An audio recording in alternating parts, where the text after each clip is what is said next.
Power star Pawan Kalyan Harihara Veeramallu చిత్రంతో pan India star గా entry ఇవ్వబోతున్న విషయం తెలిసిందే.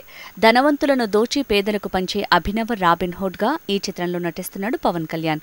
ప్రపంచ ప్రఖ్యాతిగాంచిన కోహినూర్ వజ్రం చుట్టూ ప్రధాన కథాంశం ఉందని టాక్. గజదొంగ వీరమల్లుగా పవన్ కళ్యాణ్ చేసే సాహస ఘట్టాలు కీలకంగా ఉంటాయని తెలుస్తోంది. ఈ చిత్రంలోని పోరాట దృశ్యాలు హైలైట్ కానున్నాయని ఇన్నర్ టాక్. అందుకోసం ప్రత్యేకమైన శ్రద్ధ తీసుకుంటున్నాడట పవన్. దాదాపు 20 ఏళ్ల నాటి మార్షల్ ఆర్ట్స్ ని మళ్లీ తెరపైకి తెస్తున్నాడు పవర్ స్టార్. ఖుషీ చిత్రంలో హైలైట్ గా నిలిచిన ఫైట్స్ ని స్వయంగా పవన్ కళ్యాణ్ కంపోజ్ చేశాడు. మళ్లీ ఇన్నాళ్లకు హరిహర వీరమల్లు చిత్రంలో ఫైట్స్ ని కూడా పవన్ స్వయంగా కంపోజ్ చేస్తున్నాడని తెలుస్తోంది. ఈ 2 చిత్రాలకు నిర్మాత ఏఎం రత్నం కావటం విశేషం.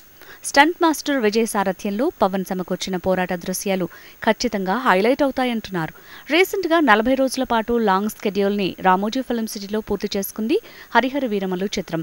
Smart beauty Nidhi Agarwal heroine గా నటించిన ఈ చిత్రం 2023 మార్చిలో రిలీజ్ కావడానికి ముస్తాబవుతోంది. గుర్రపు స్వారీ, కత్తి యుద్ధాలతో వీరమల్లు కోసం వీర లెవెల్లో ఫైట్స్ కంపోజ్ చేశాడు పవన్ కళ్యాణ్ అంటున్నారు ఫ్యాన్స్.